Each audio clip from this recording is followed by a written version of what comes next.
नमस्कार, अस्सलाम वालेकुम, सत श्री अकाल, जय झूलेलाल। मैं हूं जी प्रेम मटलानी और आप देख रहे हैं हालात हाजरा का प्रोग्राम। हकीकत ये है, इब्तदा में आपसे दरख्वास्त है, चैनल ज़रूर सब्सक्राइब करें। दोस्तों, कोई भी मुहिम जब मुकम्मल हो जाती है तो फिर उसका अकाउंटेबिलिटी करना ज़रूरी होता है। ये देखना ज़रूरी होता है कि हम अपने टारगेट्स को up to what extent we could achieve it.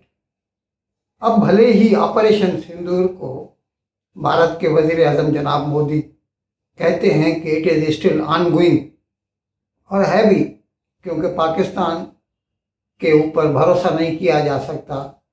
वो आए दिन सीज फायर वायोलेशंस करता रहता है। लेकिन फिर भी जहाँ तक खुद मोदी साहब का कहना है कि जो हमारे इमीडिएट ऑब्जेक्टिव्स थे दैट वी कुड अचीव, तो इसके बारे में एनालाइज करना ज़रूरी हो जाता है।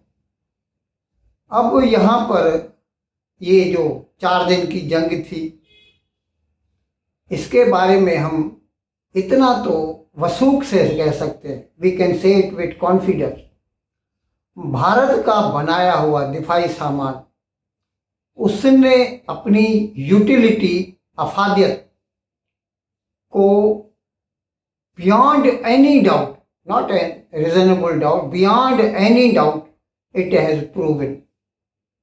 और इस सिलसिले में इंडिविजुअली भी अभी मैं क्या है, जब से ये मोदी साहब आए हैं 10-11 साल हो गए, तो मेक इन इंडिया पे जोर दिया जाता रहा है।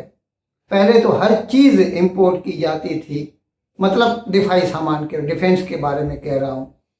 अभी हालत ये है कि बावजूद इसके कि still we import a lot, लेकिन हम अभी एक्सपोर्ट भी कर रहे हैं।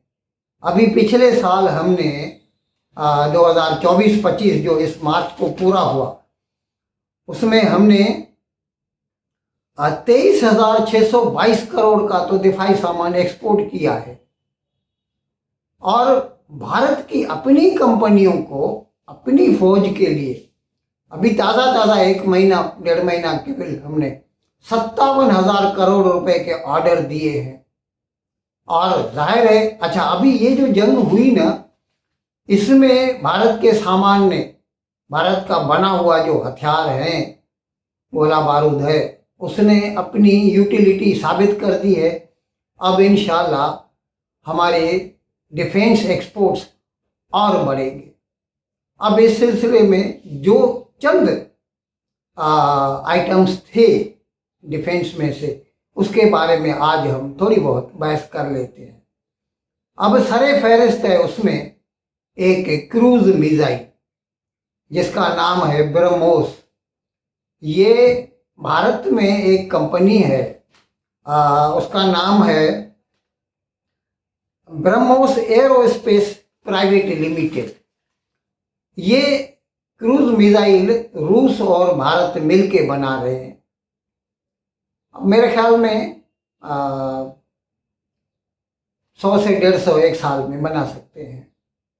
और ये जो क्रूज मिसाइल हैं, इसमें 50% जो है हिंदुस्तान का DRDO है, defence research and development organisation, उसके पास इसके मालिकाना हकूक हैं। और 50% रूस की कंपनी है एनपॉम, ये इन दोनों की मुश्तरका कंपनी है। अब ये जो है ब्रह्मोस, ये सुपरसोनिक क्रूज मिसाइल है, यानी माक 5 तक ये स्पीड पकड़ सकता है। माक का मतलब होता है आवाज़ की जो रफ्तार होती है, उससे 5 गुना तेज ये जा सकता है। और अभी इसके ऊपर काम हो रहा है कि इसको हाइपरसोनिक बनाया जाए, यानी मोर देन मार्क 5, या यूं कह दीजिए कि कम से कम मार्क 7 तक ये जा सकता है। और ये तीनों प्लेटफॉर्म से जो है लॉन्च किया जा सकता है, ज़मीन से भी और समंदर से भी और हवा से भी। और ये पहला मिसाइल है जिसे भारत रूस का जो फाइटर प्लेन है Su-30 सुखोई 30 उसके साथ इसने इसे इंटीग्रेट किया है और ये हवा से हम जो है ज़मीन पे इसको मार कर सकते हैं।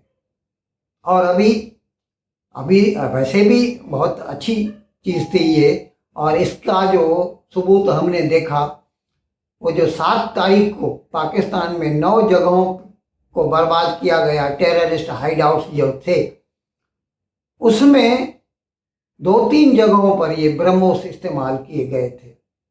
और ये फायर एंड फॉरगेट है, यानी इसमें कंप्यूटर होता है, उसमें आप इसके कोऑर्डिनेट भर दें जहाँ जाके इसको मार्क करना है।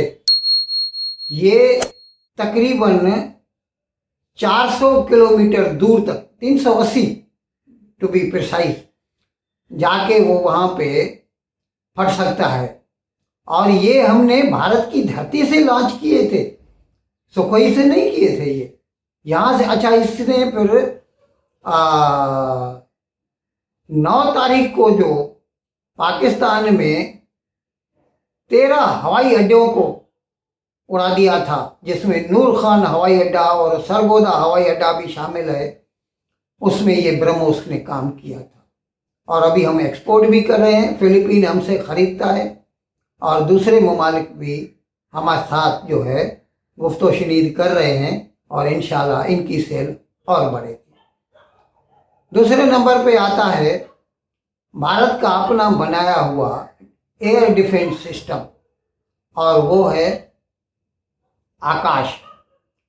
ये कल भी मैंने बताया था कि ये लेयर 2 में हमारा डिफेंस करता है, यानी 50 किलोमीटर की दूरी तक, मतलब सरहद से 50 किलोमीटर दूर तक बैठे जो भी आने वाले होते हैं बाहर से प्रोजेक्टाइल्स, अभी उसमें ड्रोन हो, हवाई जहाज भी हो, मिसाइल हो, सबको ये डिटेक्ट करता है। और इसमें जो बैटरी होती है यानी मिसाइल्स की, वो छोड़कर उनको हवा में पहले ही बर्बाद कर देता है, इससे पहले कि वो ज़मीन तक पहुंचे। और ये अभी 50 किलोमीटर है इसका जो आकाश NG आ रहा है, मैंने पहले भी बताया था, नेक्स्ट जनरेशन, वो 100 किलोमीटर तक काम करेगा। अच्छा, कई मुबस्सिर जो हैं कमेंटेटर्स, वो इसकी तुलना करते हैं, इसका मुआवजा करते हैं इसराइल के आयरन डोम से, लेकिन दोनों में फ़र्क है। एक तो आयरन डोम जो है ना बहुत नज़दीक तक काम करता है और छोटे छोटे जो रॉकेट्स होते हैं, मिसाइल होते हैं, उनको बर्बाद कर सकता है, जबकि ये जो है ना ये हवाई जहाज तक को उड़ा सकता है। फाइटर प्लेन भी अगर आता हो ना उसको भी उड़ा देगा, मिसाइल भी आगे आएगा उसको भी उड़ा देगा। तो और इसकी जो रेंज है वो भी बड़ी है। उसके बाद आता है भारत ने अपना एक एंटी ड्रोन डिफेंस सिस्टम बनाया है जिसे D4 कहते हैं। इसका D4 से मुराद है drone detect, debtor and destroy system. ये इसमें 2 तरह के हैं। एक तो ये आने वाले जो ड्रोन होते हैं, आजकल ज़माना ड्रोन का है, आपको मालूम है पाकिस्तान ने 8 तारीख को एक ही रात में 500 ड्रोन फेंके थे, तुर्की के सोंगोर ड्रोन। उनको बर्बाद करने में सबने काम किया है, ऐसा नहीं है कि सिर्फ इसने, लेकिन ये D4 ने भी। ये क्या है, kinetic as well as non kinetic, दोनों तरह से दुश्मन के जो प्रोजेक्टाइल्स होते हैं, ड्रोन्स होते हैं, उनको बर्बाद करता है। नॉन काइनेटिक से मुराद क्या होती है कि ड्रोन जो है रेडियो सिग्नल पे चलता है, ये उस रेडियो सिग्नल को जाम कर देता है, जिसके बाद उसको पता ही नहीं चलता उसको किधर जाना है। और फिर उसके बाद काइनेटिक तरीके से ये लेज़र बीम भी छोड़ता है। लेज़र बीम से हम आने वाले ड्रोन को बर्बाद कर सकते हैं।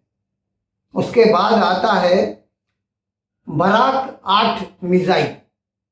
ये भारत इस्राइल के साथ मिलकर बना रहा है,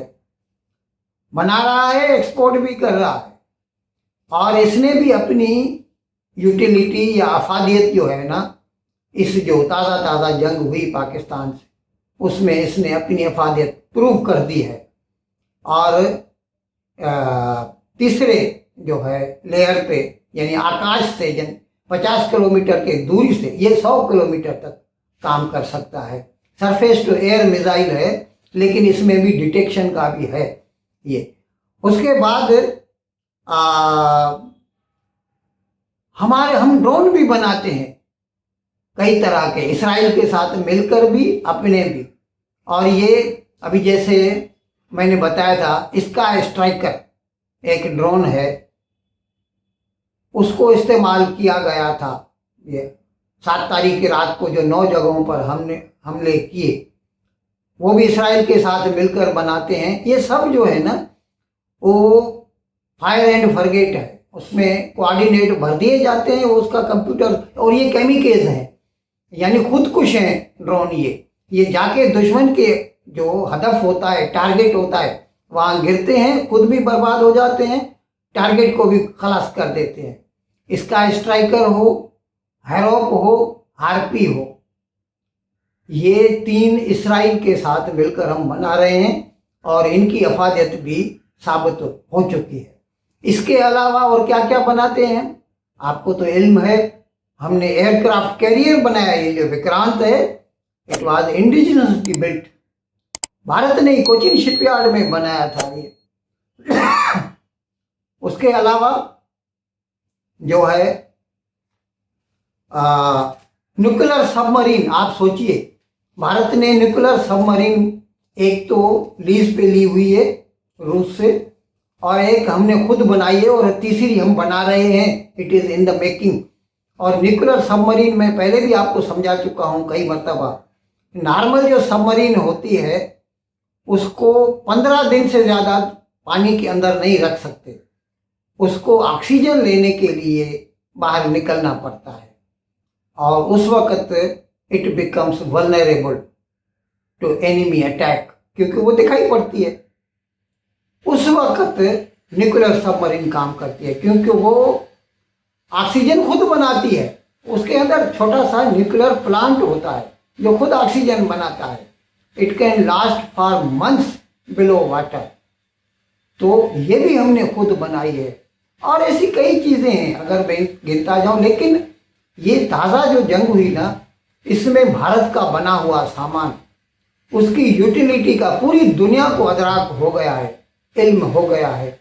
अब इंशाल्लाह हमारे डिफेंस एक्सपोर्ट्स और ज़्यादा बढ़ेंगे, और दुश्मन, कोई भी दुश्मन हो, पाकिस्तान हो या चीन हो, भारत की तरफ बुरी आंख उठाने से पहले 100 मरतबा सोचेगा।